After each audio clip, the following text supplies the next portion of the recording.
A new sound is rising across Africa, not the roar of the lion or the djembe drum, but the beat of a generation waking up. From Lagos to Nairobi, young people are standing up, united in the belief, we deserve better.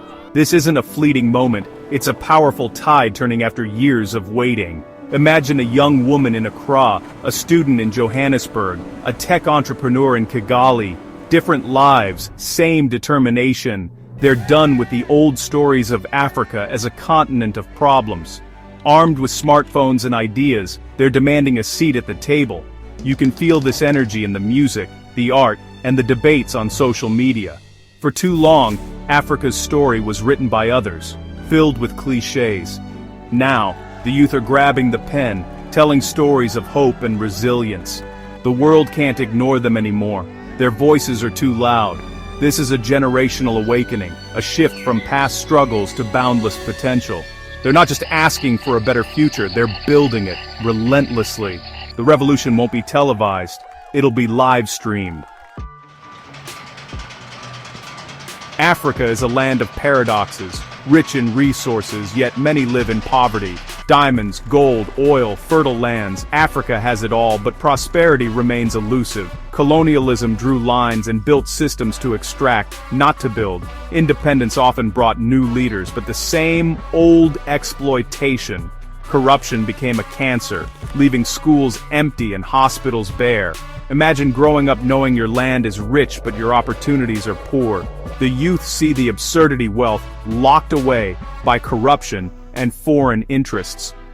This frustration fuels today's fire. Connected and informed, young Africans ask, why not here? Their anger is rooted in history. They know the system's holding them back.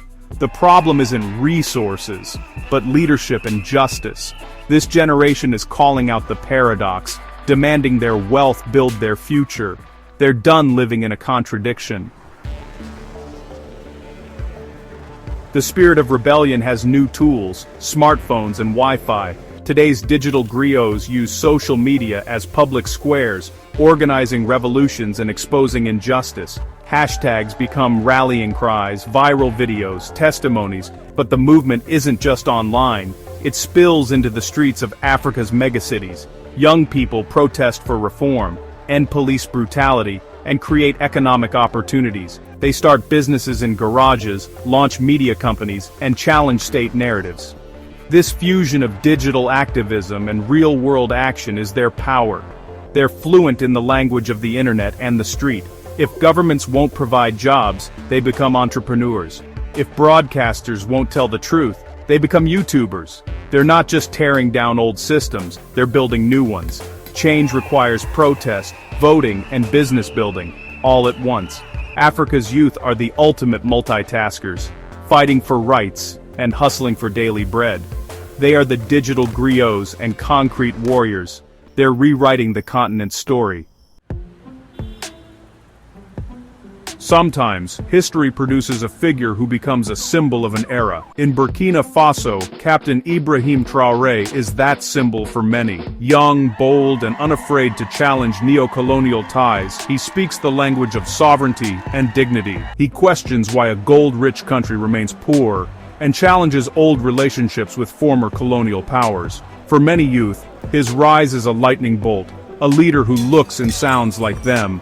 He's become an icon of assertive, unapologetic African leadership. His path is controversial, but his appeal is rooted in desperation for change. Traoré represents a break from failed systems, a willingness to stand up to external powers. Whether he succeeds or not, his symbolism is undeniable. He shows youth are ready to lead, not just follow. His story is a rallying cry for a new direction across Africa. The spirit of defiance isn't isolated, it echoes across Africa. In Senegal, youth-led protests like Yen Amare show even stable democracies aren't immune to demands for change. In Nigeria, Dark Ensars grew from a protest against police brutality into a movement against corruption and bad governance. Young Nigerians organized, fundraised, and supported each other, shaking the nation and drawing global attention. In Congo, youth movements like Lucha demand an end to violence and exploitation. standing up to armed groups and complicit governments. In Tanzania, artists and activists use music and social media to resist restrictions on free expression.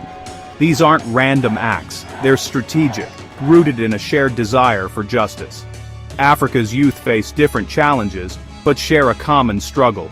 They fight for a future, for the right to benefit from their continent's wealth and to be heard.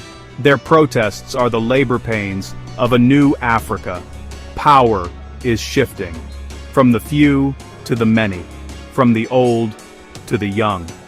A new Africa is being born. These uprisings aren't isolated, they're the heat from a single magma chamber of change. A Pan-African pulse beats stronger than ever, connecting youth from Kampala to Accra. Today's Pan-Africanism is grassroots, powered by social media and shared culture. A Nigerian hit song becomes an anthem in Kenya. A Ghanaian fashion trend spreads to South Africa. This digital connectivity creates a shared identity that transcends colonial borders. Youth learn from each other's tactics and victories. A win for democracy in Senegal inspires hope elsewhere. Turbars Ensars emboldens activists continent-wide. They share strategies for organizing, staying safe, and bypassing censorship. This decentralized, resilient network is what makes the movement powerful. The challenges, corruption, exploitation, bad governance, are continental. A victory for one is a victory for all. This is the awakening of a Pan-African consciousness, beating with revolution's rhythm. Africa's youth aren't just tearing things down, they're building too. For every protest, there are countless acts of creation. True independence means building strong institutions and infrastructure. They're not waiting for governments or foreign aid, they're building the future themselves. Young doctors and entrepreneurs start clinics and mobile health services, using tech to reach the underserved. Tech hubs in Nairobi, Lagos, and Cape Town, Silicon Savannah, incubate entrepreneurs solving African problems. Fintech and agritech platforms empower the unbanked and farmers. In media, a new generation of creators tells authentic, complex African stories. They challenge stereotypes and build pride, showing Africa as the main character. This quiet revolution is the hard work of building businesses, schools, and culture. These acts are as revolutionary as any protest. They lay the foundation for a self-reliant Africa. The youth aren't just demanding a future, they're building it. Every push for change meets powerful resistance. The old guard, inside and outside Africa, won't give up power easily. Systems of exploitation are deeply entrenched, benefiting a select few. Corrupt elites use state machinery to silence dissent, shutting down the internet, arresting activists, using violence. They label youth as troublemakers, desperate to hold on to power. Externally, foreign powers and corporations profit from instability, supporting corrupt leaders for stability. It's a false stability, maintaining extraction at the people's expense. The youth face a daunting battle, not just against their governments, but a global system designed to keep them down. But they're not naive. They know their opponents. This knowledge fuels their determination. The fight for true freedom and sovereignty will be long and hard, but for their future, it's a struggle worth every effort. Despite challenges and pushback, Africa's youth remain unbreakable. Their resilience and optimism have been forged by hardship, not broken by it. They refuse to give up or back down. Their voices only grow louder. This generation makes a way out of no way. They demand real freedom, true economic sovereignty, not just political independence. They want to control their resources, build their industries, and trade on their own terms. Tired of being a continent of potential, they're ready to be a continent of power. They're rediscovering history as a source of pride, not victimhood. Embracing their languages, traditions, and unique place in the world, a cultural renaissance rises alongside the political one. The message is clear at Stafford Cotton, Unesidsdider not disquom. Africa's future is not a distant dream, it's now. It's in the hands of young people coding, protesting, building, and telling their own stories. They are the leaders they've been waiting for. The old Africa is fading. A new, bold, and free Africa is rising.